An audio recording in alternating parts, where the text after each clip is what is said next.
topics and opinions expressed in the following show are solely those of the hosts and their guests and not those of W4CY Radio, its employees, or affiliates. We make no recommendations or endorsements for radio show programs, services, or products mentioned on air or on our web. No liability, explicit or implied, shall be extended to W4CY Radio or its employees or affiliates. Any questions or comments should be directed to those show hosts. Thank you for choosing W4CY Radio.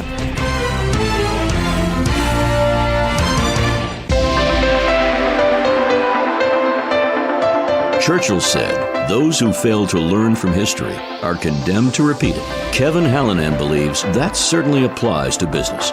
Welcome to Winning Business Radio, here at W4CY Radio. That's W4CY.com. And now, your host, Kevin Hallinan.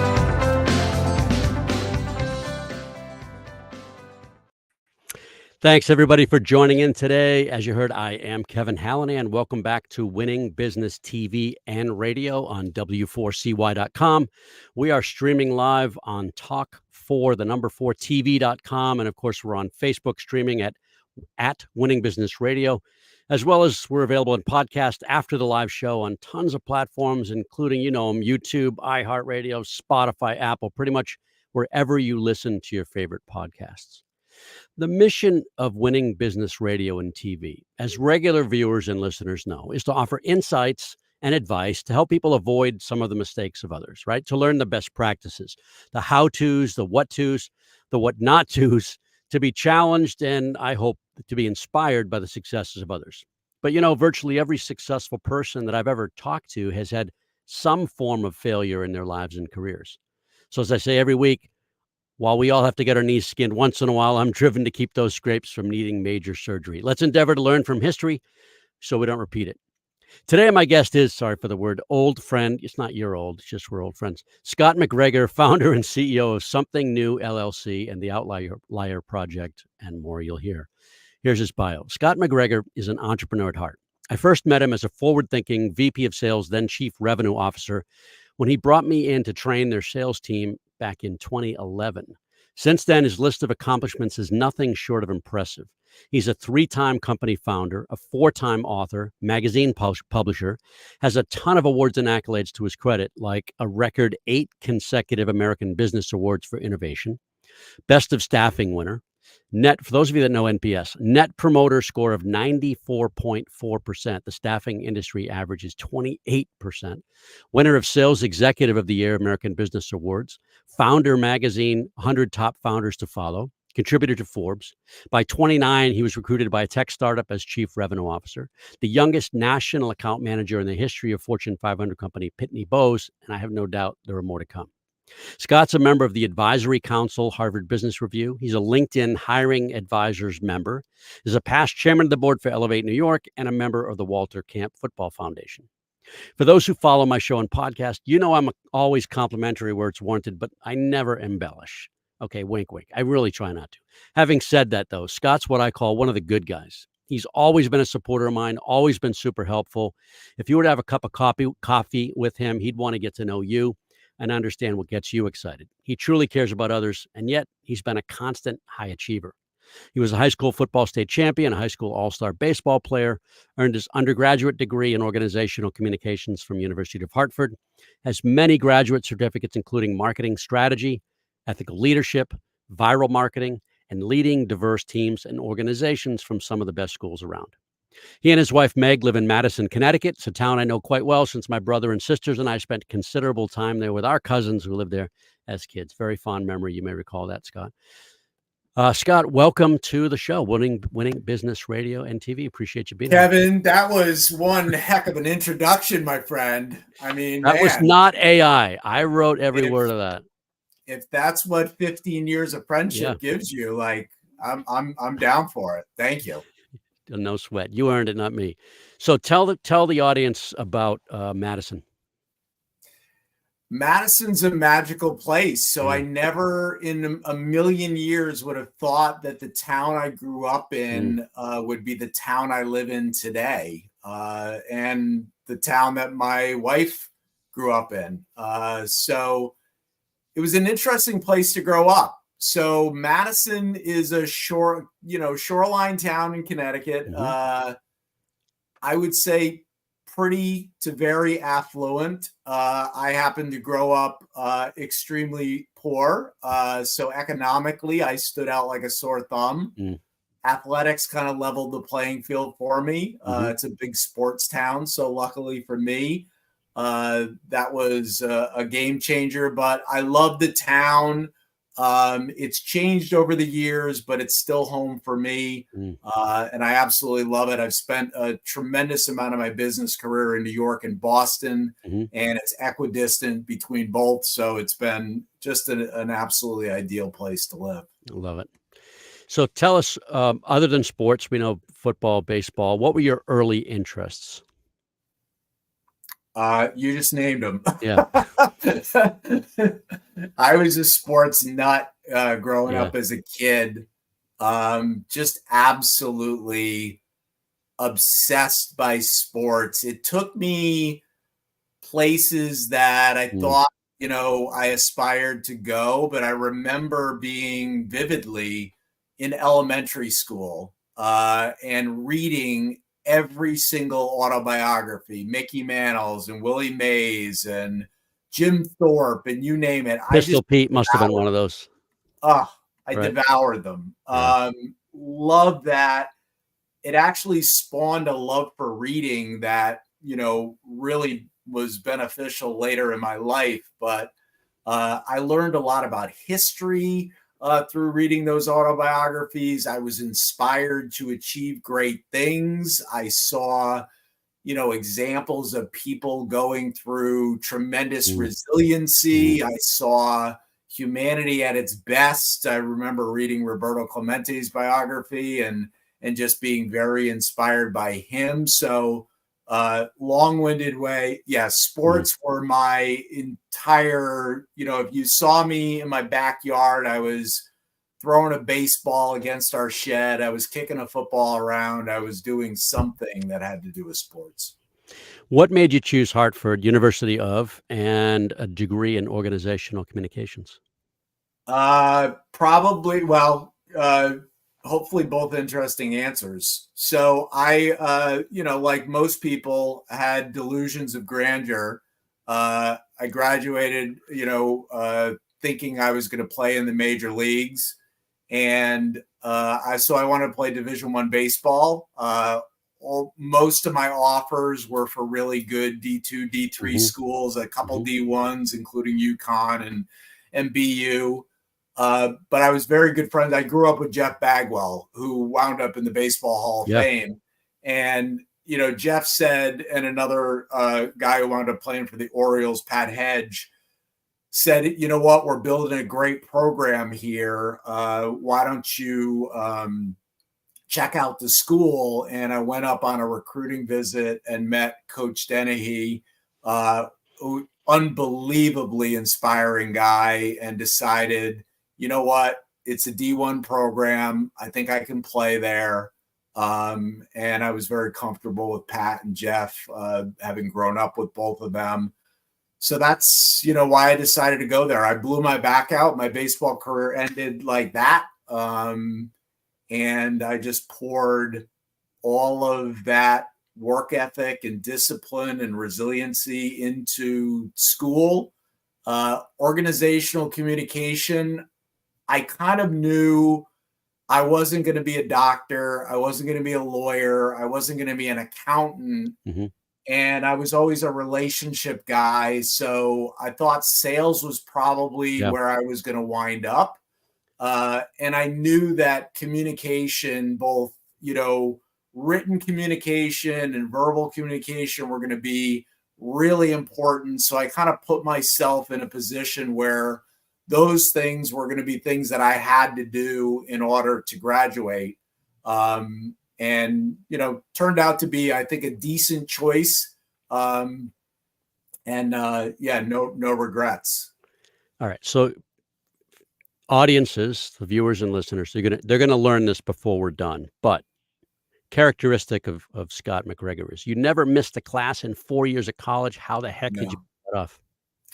I was on a full ride scholarship because we didn't have any money. And so, I was very, very grateful for those scholarships. So it wasn't one scholarship. It was a bunch of scholarship kind of cobbled together that paid for everything.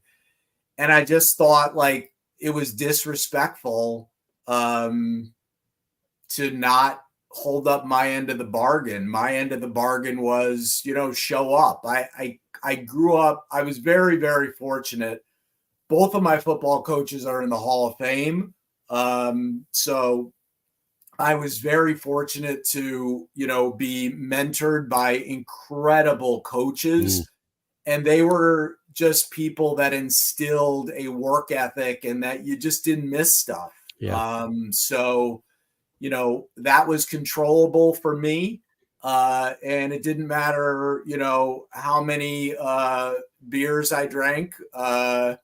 I was going to show up for every class, and I did. I never missed one class in 4 years of school. Outstanding. All right, now the interview is going to take a turn for the better. Okay, it's going to be way more interesting. Tell us about Meg. Oh, my lovely wife. I grew up. I think every town has somebody that they're kind of the it girl. That was my wife. She was a grade ahead of me. She was signed a modeling contract when she was a senior with Elite in New York, which at the time was, you name the big supermodel at the time, that's who they were with.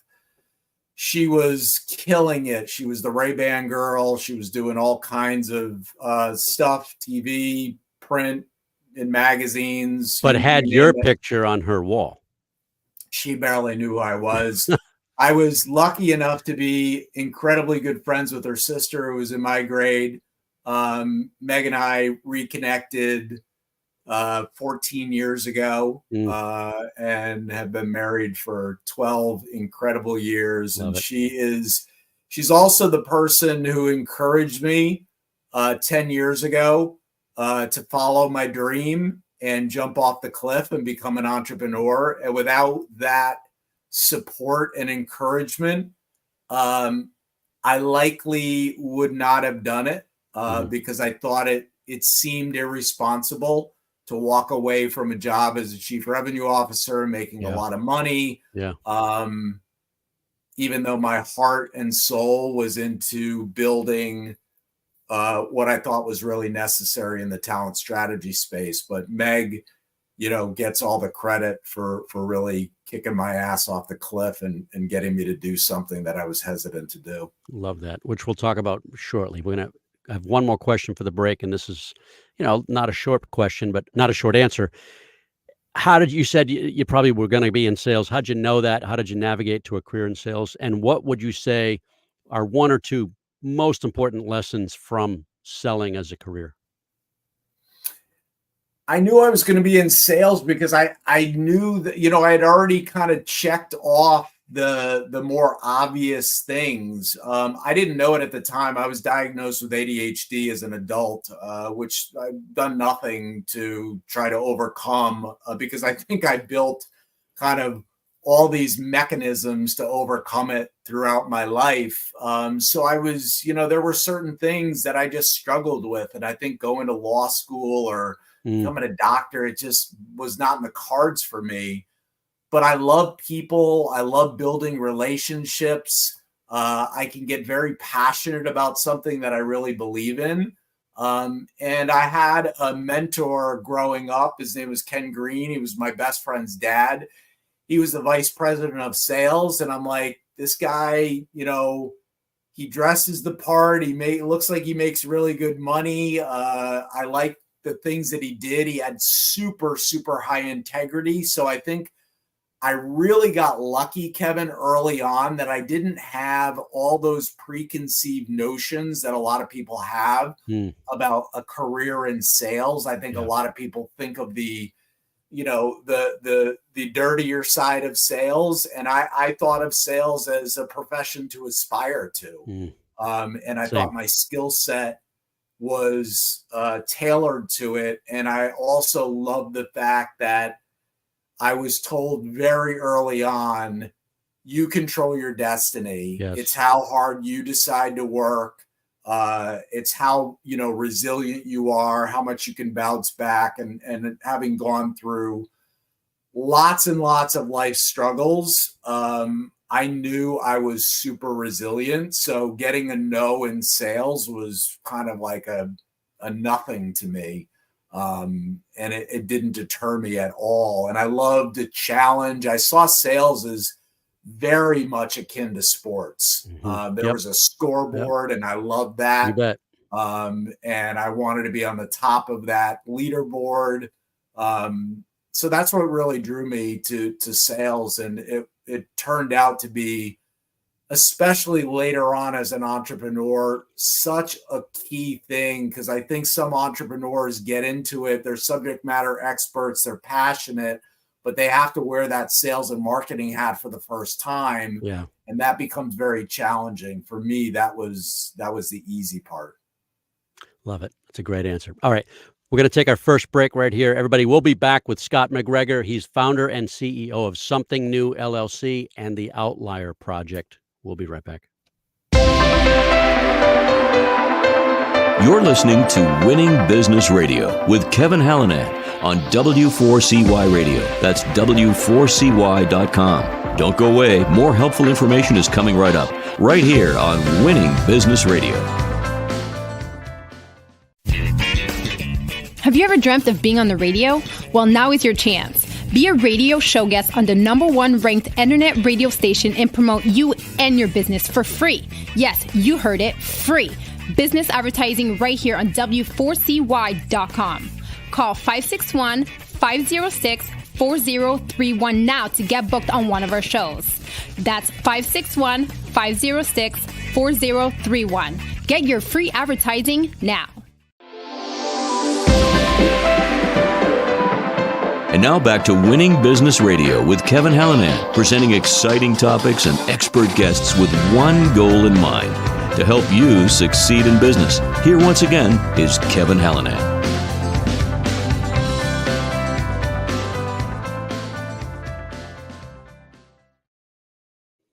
We are back with Scott MacGregor. He's founder and CEO of Something New LLC, as well as the Outlier Project. One other firm we'll talk about in a little bit, but I wanted to talk about two particular roles. Icon, you were at Icon, lots of success. You were named the youngest national account manager in the history of the company. How did that happen? That was actually at Pitney Bowes. Oh, Pitney Bowes. Excuse me.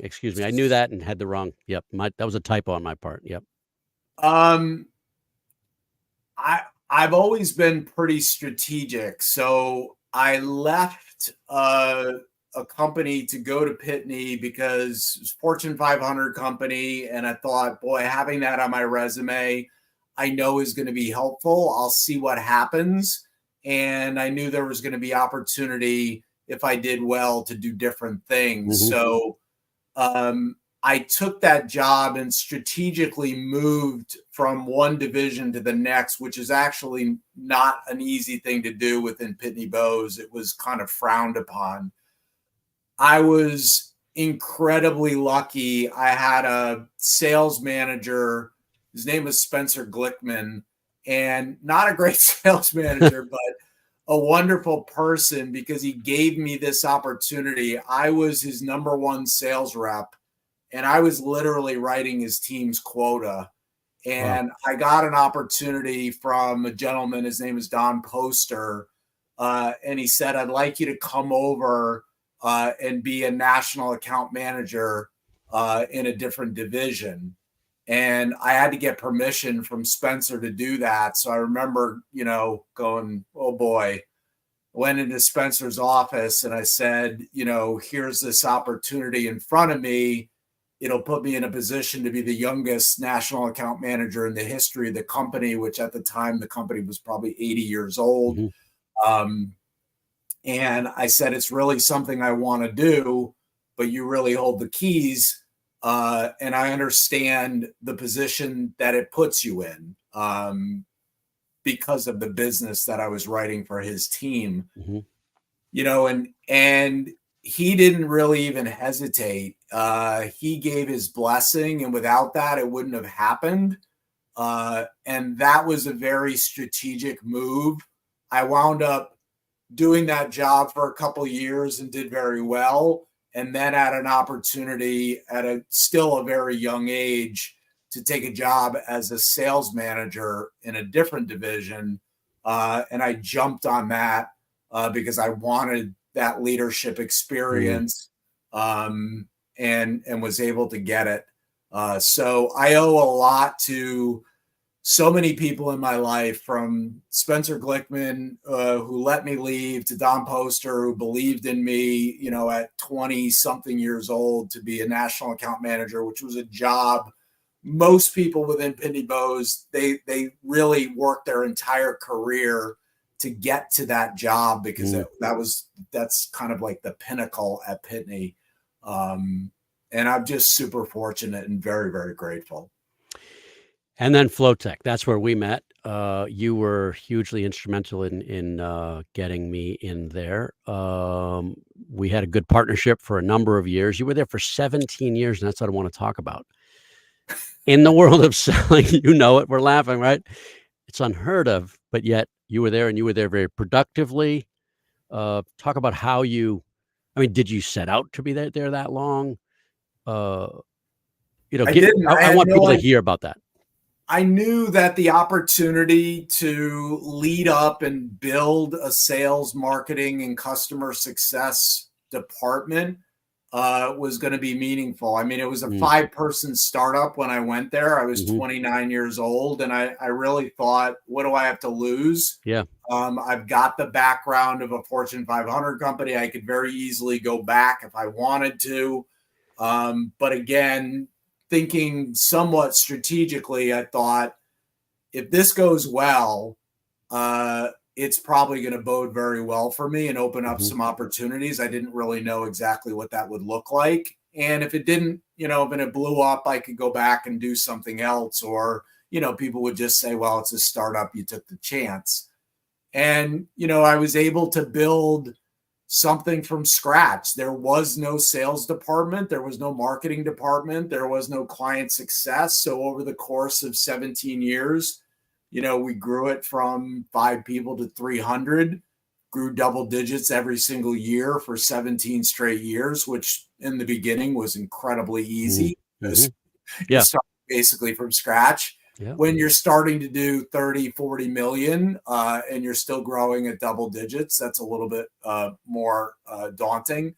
It was a great, great experience. I would say for the last number of years that I was there, I was dreaming and building this fictitious company in my head that I did not have the guts to actually start until Meg gave me that encouragement. But I wouldn't trade that experience. I learned a tremendous amount. I give Leo Benetti a lot of credit. He let a 29-year-old really kind of, this part, Kevin, is absolutely crazy to me. I didn't think of it as crazy at the time. So 2020, COVID, all of a sudden, everyone's talking about working virtual. Yep. And I had built a solely virtual sales force 27 years ago. And people act like it's revolutionary now. It's, it just made sense to me. If you hired the right people, if you knew what you were doing, why not let them work from home? Why not hire the best people from wherever they happen to be? You did have good people too. You had a good group of people there, lived and worked in their markets. Team. Yeah. We went 9 years and didn't lose a person, which, I'm never going to be in the Guinness World Book of Records, but if I ever was, it would probably be for that. I don't think many people go 9 years and don't lose anybody. A couple of those guys are still there. And a bunch of them are still there making crazy money. Yeah. Shout out to Matt. Yep. $1 million Matt. Yeah, no kidding. And he was a kid, right? When I first met him, when you first met him. All right. Now tell us this dream. I want to know what's behind the name. I think I do, but Something New LLC. Tell us, people don't know it, who they are, what they are, what you are, who it is. Describe it. It's a talent strategy business, but it grew out of, when you're growing double digits every single year for 17 straight years, we're constantly hiring people. In 2007, 2008, during the recession, no one was hiring. So every recruiter and their brother was calling me saying, we have great talent. Please use us, because we were hiring people like crazy. I was drinking from a fire hose every single day. So I thought, boy, if I can outsource anything, I'm going to give it a shot. So I was trying to outsource our talent acquisition to recruiters. And I just kept being very, very frustrated that the industry was very antiquated. It was very dysfunctional. And I had bad experience after bad experience. And I knew that the key to business was hiring the right people. I knew it wasn't our technology. I knew it wasn't our products or services. I knew it was our people that would make or break us. And that's no different from any company. You could be Apple, Google, or a startup. You're going to succeed or fail based on the people you hire.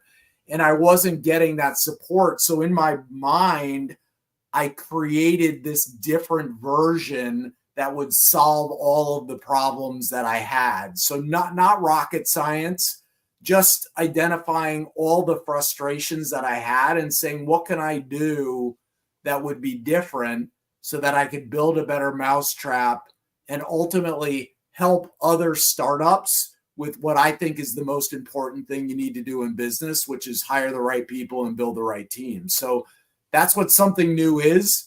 To stay true to our name, we had to be innovative. That's why, I'm very, very proud of 8 consecutive American Business Awards for innovation. So, it's easy to innovate or be creative once. You do that year after year after year after year after year. It's meaningful, but I wanted to name the company Something New because I wanted to put that stamp on it that this was not your same old, same old. This was a totally different mousetrap. And I was happy to try to prove it. And tell us about the culture. You said people are important. What else is important to you? I mean, I believe in people over everything. I believe that, people make or break you. It's the secret. I believe in basic stuff, work ethic and resiliency. When I talk to founders and they're telling me that they want somebody with industry experience and they want this or that, I think those are all things you could teach somebody. It's really hard to teach somebody work ethic, discipline, and resiliency. So, when I first got into leadership, this was back at Pitney Bowes, I took a team over that was under 40% of quota, and I fired everybody except for one person. And I built a team that looked kind of like the Bad News Bears, but what they had was incredible work ethic and resiliency and discipline. And we wound up becoming the number one team in the country out of almost 200 teams. So I knew that was the secret. So I value those things way, way more than the things that are very, very visible and very obvious to see, which is, what industry did you work in? How many years experience? I really don't care about that stuff at all. Yeah, I'm with you. I see it every day. People put the wrong part first. How difficult was it to start the company, and who were your first clients? It wasn't really hard to start the business, to be honest, because I'd been thinking about it for 10 years. So I knew what our differentiators were going to be. I knew who our market was going to be. I had it very dialed in, not because I'm smart, but because I had a decade to think about it.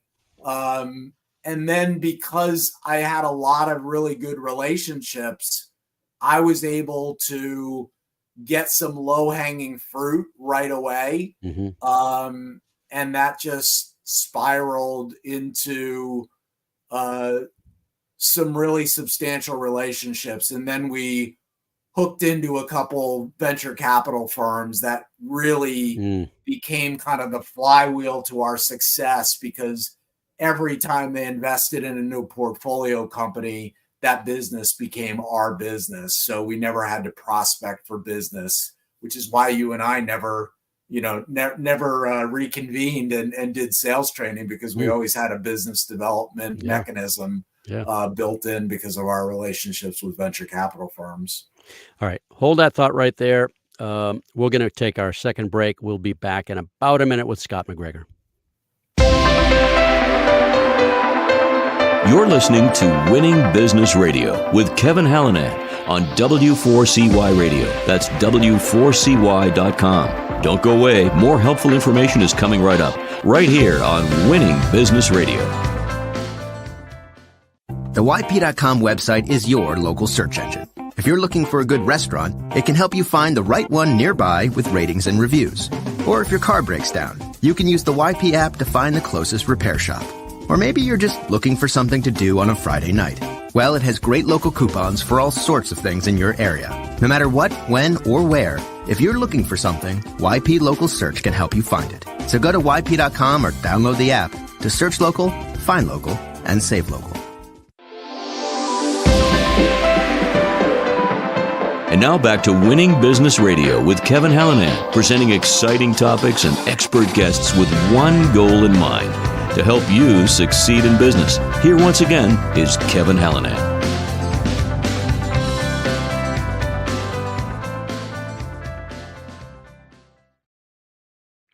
All right. I want to know about Softland Partners. Tell us about Softland Partners. Softland Partners, we started doing business with a lot of companies that were not based in the United States, but wanted a presence in the United States. So a friend of mine, Bill Kinney, started Softland Partners, which helps companies establish a presence in the U.S. So it's an organization that I've been involved with for a number of different years, probably about 5 years now. And that part of our business is not a big part of Something New's business plan right now, but at one point it was a pretty substantial part of our business. We had about 40 customers who were not based in the United States. They were all over the world, but they wanted to set up a presence in the U.S., and we helped them do that. And Softland Partners really was a part of that. Sounds like some law, maybe some immigration, various things, as well as cultural understanding, probably, right? A lot of it cultural, a lot of it understanding, how that dynamic was going to work between the mothership in, Germany, Japan, UK, you name it, and the US. So it was a fascinating period of time. It is, turned into a very, very small part of our business. But at one point it was a substantial part of our business. Again, clever. All right. The Outlier Project. I am proud to say I'm a founding member. It's in my LinkedIn bio. Go check it out. Anybody want to check it out. Tell the folks about the Outlier Project. The Outlier Project is the most professional fun I've ever had in 30 years. So I didn't want to build another 300 employee company, but I wanted to build something that was impactful, something that had a give back component, something where I could share some of the amazing people that I've built friendships with over the years. And I knew that a community would afford me that opportunity. And I love to help people maximize their life and understand that the dash between the dates has got to be meaningful. We cannot sleepwalk through life. This is it. We have one at bat. And I personally want to live an extraordinary life. Now, my definition of extraordinary might be different from other people's. That's fair. Yeah. But I really believe that building an organization of outliers, I always knew I was an outlier. As a kid, I thought differently. In school, I thought differently. In business, I definitely thought very, very differently. And I knew that going with the thundering herd, while it seemed like the safe route, was not the secret to success. It was taking the road less traveled.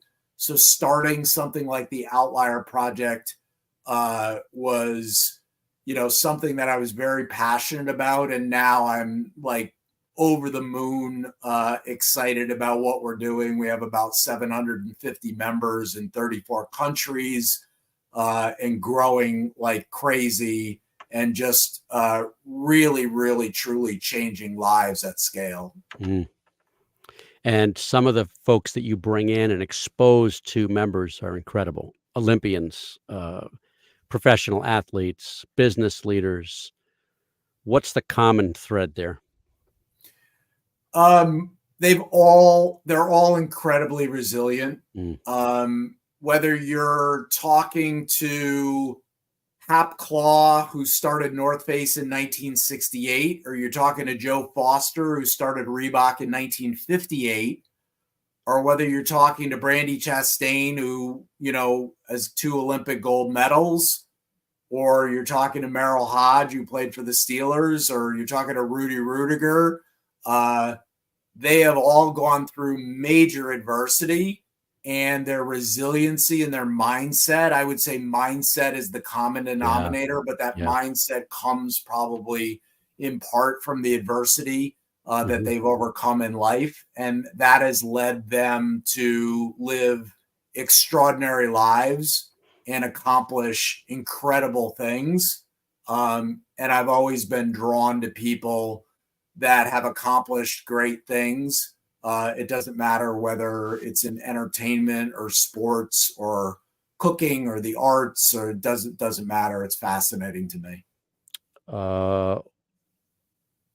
Give me 1 second. I should have had this teed up. I can't find his name. You'd know him in 2 seconds. The climber. Could be Colin O'Brady. It is Colin O'Brady. Tell us just a little bit about his story. To me, that's Colin O'Brady is a good friend of mine. He has 11 world records. So too many to mention right now, but probably the most prominent are he has summited the highest summits on every continent and gone to the North and South Pole. And he did that quicker than anyone in world history. And he was the first person ever to walk across Antarctica unaided and unsupported. So pulling a sled that weighed hundreds and hundreds of pounds. He's just a remarkable guy. Yale grad, was burned severely in Thailand when he had graduated from Yale. They said he might never walk normally again, and now has accomplished some of the greatest feats in human history. So he's just a tremendous guy, a great friend, somebody that I draw inspiration from all the time. And I'm not necessarily trying to highlight him. I'm trying to highlight the type of personality and the type of human person with the mindset of, to me, dealing with adversity is huge, right? We all do. Some are more dramatic, some are less dramatic, but we all have adversity to overcome. And he's just a really good example of the type of people that members of the Outlier Project are exposed to. And I went to a global leadership summit last week, and there were some incredible Coach K. Just the knowledge and wisdom, more wisdom that guy has.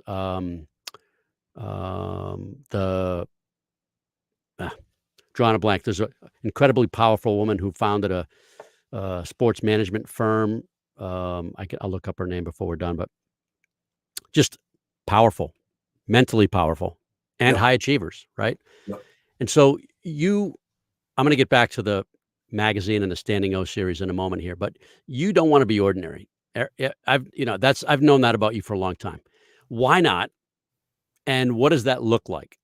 And what would you say to others to encourage them to not be ordinary? I don't want to be ordinary because it's boring. Mm.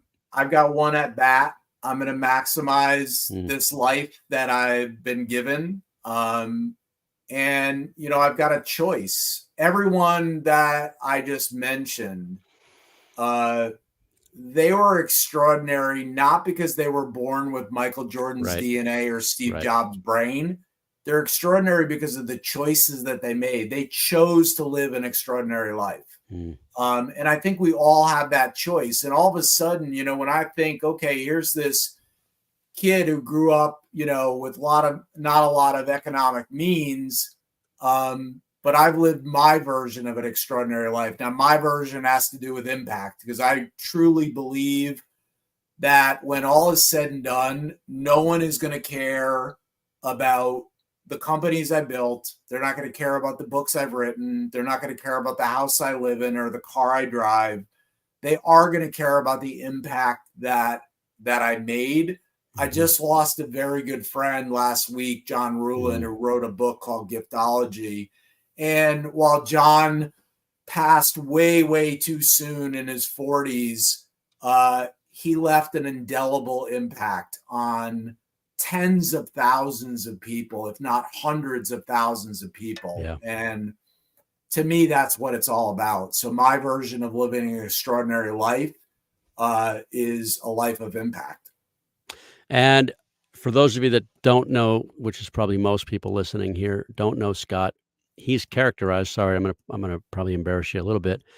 I've seen comment after comment after comment of people that have met you and you're a powerful network or connector, but they always say, I mean, so many of these people have said, but he gets to know you. He's a friend. He's not just in it for you. In fact, you're a giver. You're very generous. You are, you give back a lot. If we have time, we'll talk about that. But it's genuine for you. You're truly trying to lift up others around you. It's just fun. Testament. Life is more fun that way. It's this is a team game. This is a team sport. Like, we're better together. Yeah, absolutely. I'll mention a few things where you have given back. Walter Camp Football Foundation Charitable Corporation, Blankets of Hope, College Collections, Team Red, White, and Blue, Close to Free, Wounded Warrior Project, Ronald McDonald House Charities, Marine Corps Scholarship Foundation, Elevate New York, Look for the Good, and I'm sure there are others. What would you say to others to encourage them to find something important to them and to make a difference? And it doesn't take much. Nothing feels better than giving back. When I started my company, Something New, 10 years ago, giving back was incredibly important to me, but I had a major problem.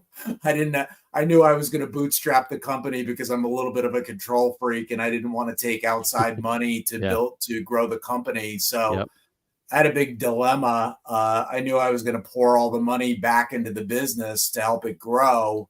And I thought, oh boy, what am I going to do? I can't write checks for these organizations that mean so much to me. Mm-hmm.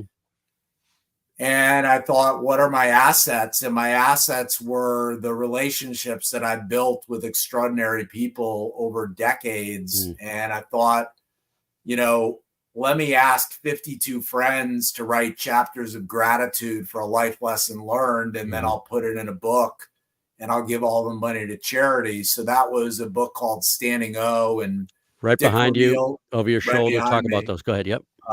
Dick Vermeil won a Super Bowl with the Rams and is in the National Football Hall of Fame. He wrote the foreword. Tiki Barber, who's a longtime friend and all-time great for the New York Giants, he wrote the cover quote.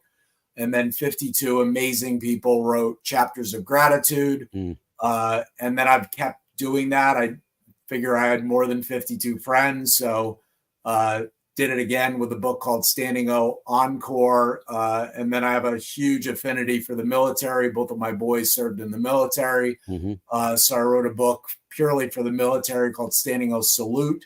And then I wrote a book called Standing O Tribute. And we have Standing O Honor coming out later this year. I was going to ask what's next. Yeah.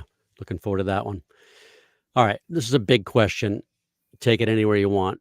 What are you, and this is probably a limiting question too, so feel free not to consider it as a single answer. What are you most proud of in your professional career thus far? I've withstood all the body blows. I've been resilient through, we had broken into the New York market not that long before 9/11. And, I had to navigate not only that environment, but also just trying to figure out how do we continue to sell in an environment where it just really doesn't seem appropriate to sell anything. And whether it was that or COVID or 2008 or whatever the case may be, you're always going to get hit by a bus. It's just a matter of how resilient you are. So I think I'm very proud of the fact that I've been able to withstand the body blows, and I've been able to, for my family, for my employees, for my friends, for the people that rely on me, I've been able to stay very steady in stormy weather. I'm probably proudest of that. Outstanding. About 2 minutes left. What do you do when you're not working? I hang out with Meg an awful lot. I work a ton, but because I enjoy it, I've been an empty nester for a long time. Definitely into challenging myself. So whether that's climbing the equivalent of Mount Everest in a weekend, I've done that numerous times. It's called 29029. To doing things like the Calendar Club or you name it. I like to challenge myself. So luckily I have a partner in Meg that loves to do the same stuff. So we're always off to our next adventure. Love it. All right. Who in the listening audiences and viewing audiences, should reach out to you and why? Anybody, that wants to learn about, how to live an extraordinary life. I think the Outlier Project is a tremendous resource. I think it's extremely unique. So anybody that, needs that in their life, anybody that is struggling, I have gone through a tremendous amount of adversity, kids with drug problems and jail and all kinds of things that I would have never fathomed would have happened with my children. And I love the ability to help people that are going through similar challenges. So, I think if people feel compelled to reach out to me. LinkedIn is my social media platform of choice. Reach out to me there. I love to connect with people and build real relationships. I'm not a transactional guy. I want to build real, long-lasting relationships like the one that we've had for, we're closer to probably 2 decades than we are to 1. You bet. I've enjoyed it. So it's trysomethingNewNow.com is the firm website. The outlierproject.co is the other. They were both on the crawl. I'm sure people saw those. Scott MacGregor, MAC. That's the correct Scottish way version. to spell it on LinkedIn. Scott, it's been awesome to have you here. Thank you so much for your time. I appreciate it. Kevin, you are the man. I love you, Coach. And you've meant a lot to me throughout the years. And I appreciate this conversation very much. Thank you. And listen, thanks everybody for watching and listening. This is a show about business, often business challenges. If you've got concerns about the growth of your company, feel free to reach out to me on Facebook or LinkedIn at Winning Business Radio or my name. Drop me a note if you like. It's kevin@winningbusinessradio.com. As I say, one of my many email addresses. Our company is Winning Incorporated. We're part of Sandler Training.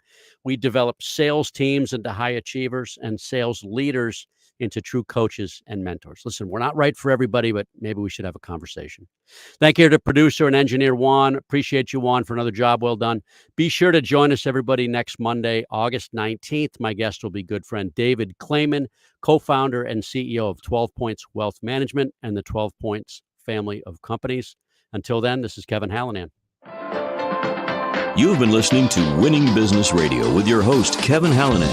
If you missed any part of this episode, the podcast is available on Talk4 Podcasting and iHeartRadio. For more information and questions, go to winningbusinessradio.com or check us out on social media. Tune in again next week and every Monday at 4 p.m. Eastern Time to listen live to Winning Business Radio on W4CY Radio, W4CY.com. Until then, let's succeed where others have failed and win in business with Kevin Hallinan and Winning Business Radio.